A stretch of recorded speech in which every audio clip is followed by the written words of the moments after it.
নিন, চাটা খেয়ে নিন। এখন কেমন আছো বাবা? ভালো। তোমার বাড়িতে কে কে আছে?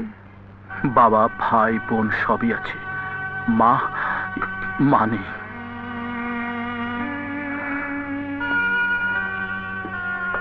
আপনাদের অনেক কষ্ট দিয়ে গেলাম। আসি আসি।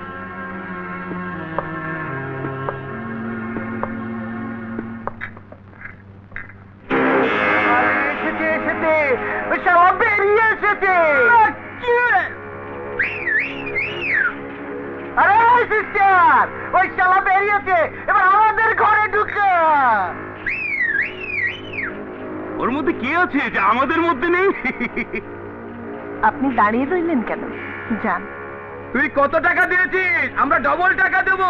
1 মাসের অ্যাডভান্স বুকিং করবো। পার ডে 500 টাকা। মাসে 15,000, 15,000।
আসুন আসুন।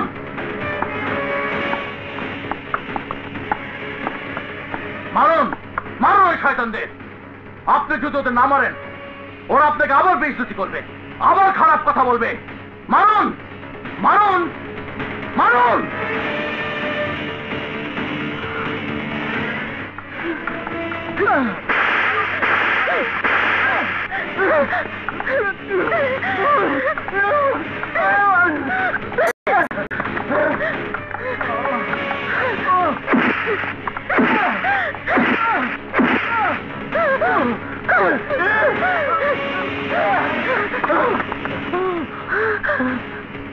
পুলিশ আলা কিছু বললি না? এই এলাকায় আমরা আগুন জ্বালিয়ে দেবো। আগুন আমরা দেখে নেবো ওই সারা তোদের কতদিন বাঁচায়। আমরা আবার আসবো। এই চল চল। ওরা কি বলে গেল শুনেছিস? ওরা আবার আসবে। আজ আপনি যে ইট ওনার দিকে ছুঁড়ে মারছেন, প্রত্যেকে যদি একটা করে ইট গুন্ডাদের দিকে একদিন ছুঁড়ে মারতেন, তাহলে বছর 364 দিন শান্তিতে থাকতে পারতেন। একদিন যদি মারতেন, তাহলে রহিম মোল্লার মেয়েকে নিয়ে গিয়ে 3 দিন আটকে রাখতে পারতো না। একদিন যদি মারতেন, তাহলে খালেকের বাড়ি অবৈধ দখল করে গুন্ডারা ক্লাব ঘর বানাতে পারতো না। প্রতি মাসে এলাকাবাসীকে টাকা দিতে হতো না। এলাকাটাকে নেশার আড্ডাখানা বানাতে পারতো না। সখীরাকে বিদেশে নিয়ে গিয়ে বিক্রি করতে পারতো না। ওনার জন্য আমরা ঝামেলায় পড়তে চাই না। একজন মানুষের মতো মানুষের জন্য আপনারা ঝামেলায় পড়তে চান না, আর গুন্ডা বদমাশদের জন্য সারা জীবন ঝামেলায় থাকতে চান। ঠিক আছে, একজন পরোপকারীকে মেরে যদি আপনারা শান্তি পেতে চান, তাহলে ওই ইট আমাকে দিন, আমি মারবো। আপনারা কেন গুনাহগার হবেন? দিন, আমাকে দিন। না মাল্লা, আমরা মূর্খ মানুষ, ভালো মন্দ বুঝতে পারি না। তুমি আমাদের চোখ খুলে দিয়েছো। মরার মতো বেঁচে থাকার চেয়ে বাঁচার মতো বাঁচা অনেক ভালো। হায় রহিমা।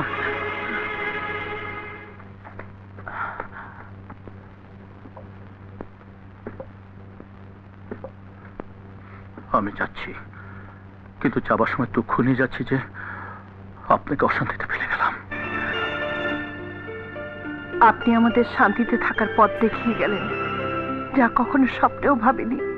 একজন ফেরারি আসামি আপনাদের যে বাঁচার পথ দেখাতে পেরেছে, তাতেই আমি খুশি। আসি। একটা কথা বলবো? বলুন। এভাবে পালিয়ে জীবন বাঁচানো যায় না। আপনি পুলিশের কাছে সারেন্ডার করুন।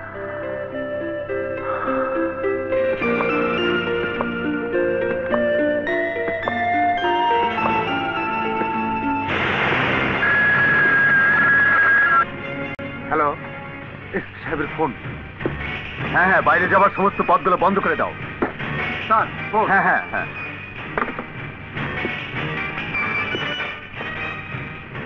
জি স্যার, জি। আমরা সর্বাত্মক চেষ্টা করছি। রাজু যেখানেই থাকুক আমরা ওকে গ্রেফতার করবই।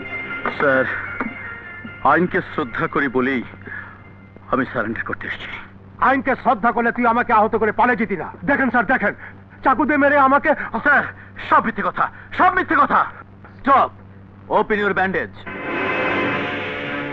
I say open your bandage. Bandage খুলুন।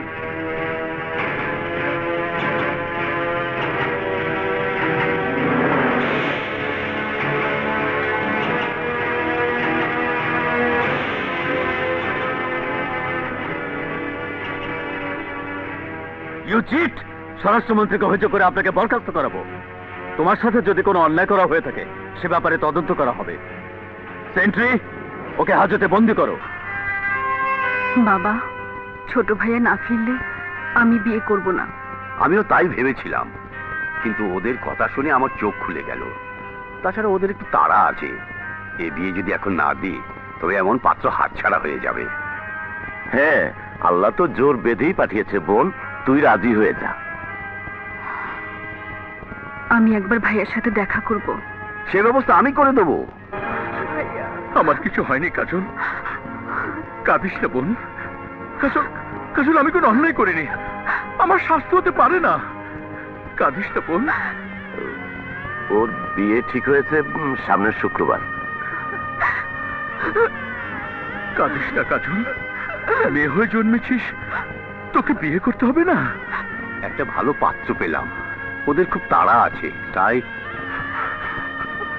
খুব ভালো করেছো বাবা। খবরদার কাউকে বলো না যে আমি জেলে আছি, তাহলে তাহলে কাজলের বিয়ে ভেঙে যেতে পারে।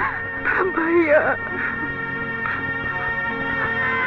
ভাইয়া রে, তুই সেখানে থাকবি, মনে করবি তোর সাথে আমি আছি, তোর পাশে আমি আছি। তোর বিয়ে হলে বাবা একটু স্বস্তি পাবে, স্বস্তি পাবে।